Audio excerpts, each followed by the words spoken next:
सोने में बड़े खेल की शुरुआत हो गई है। इसका सीधा असर कीमतों पर पड़ने वाला है। सवाल है कि क्या अब सोने की कीमतों में तेजी आने वाली है या फिर यहां से एक बड़ी गिरावट देखने को मिलेगी। अंतर्राष्ट्रीय बाजार में क्या सोना अब $4,200 प्रति औंस के ऊपर जाएगा या फिर $3,950 तक ये फिसल सकता है।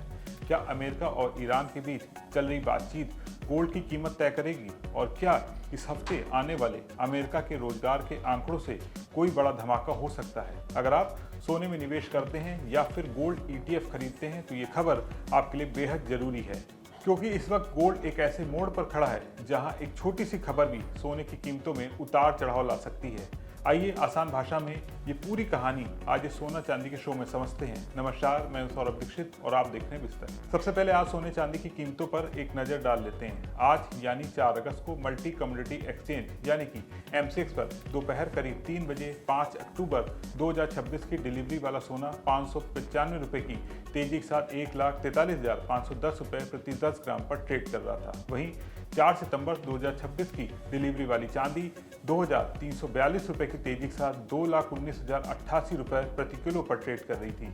अब सबसे पहले जानते हैं कि फिलहाल सोने का हाल क्या है। 3 अगस्त को अंतर्राष्ट्रीय बाजार में स्पॉट गोल्ड करीब $4,019 से $4,084 के बीच कारोबार कर रहा था। आखिर में सोना करीब $4,036 के आसपास रहा, यानी फिलहाल सोना ना तेजी से भाग रहा है और ना बड़ी गिरावट दिखा रहा है। कीमतें एक तय दायरे में घूम रही हैं। अब सवाल है कि आखिर सोना एक ही दायरे में क्यों फंसा हुआ है। तो इसकी सबसे बड़ी वजह है अमेरिका और ईरान के बीच तनाव। हाल में खबर आई कि अमेरिका और इजराइल ने ईरान के ऊर्जा ठिकानों पर प्रस्तावित हमला फिलहाल टाल दिया है। बताया जा रहा है कि सऊदी अरब, कतर और UAE जैसे देशों ने अमेरिका से कहा कि युद्ध की बजाय बातचीत का रास्ता अपनाया जाए।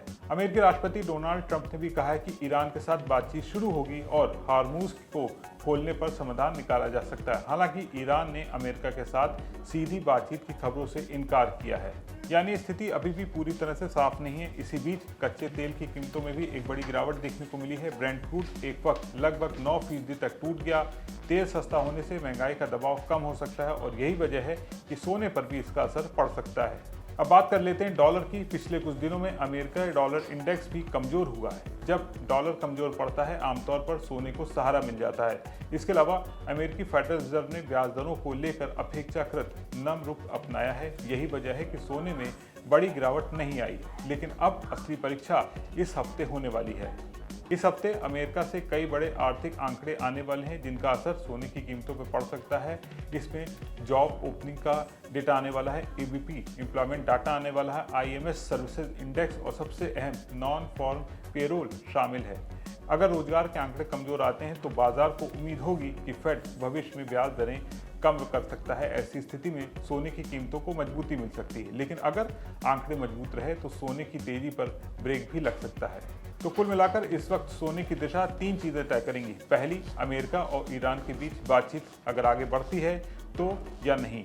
दूसरी, अमेरिकी रोजगार और महंगाई से जुड़े आंकड़ों का क्या असर पड़ता है, ये क्या संकेत देते हैं। और तीसरी, फेडरल रिजर्व आगे ब्याज दरों पर क्या रुख अपनाता है। अगर नौकरी के आंकड़े कमजोर आते हैं और डॉलर और ज़्यादा कमजोर होता है तो सोना फिर नई ऊंचाइयों की ओर बढ़ सकता है।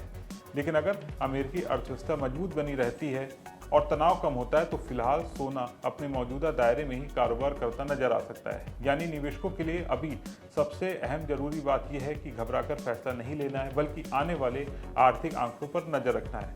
इस पूरे मामले पर आपको क्या लगता है, कमेंट करके बताना ना भूलें और बने रहें बिस्तर के साथ।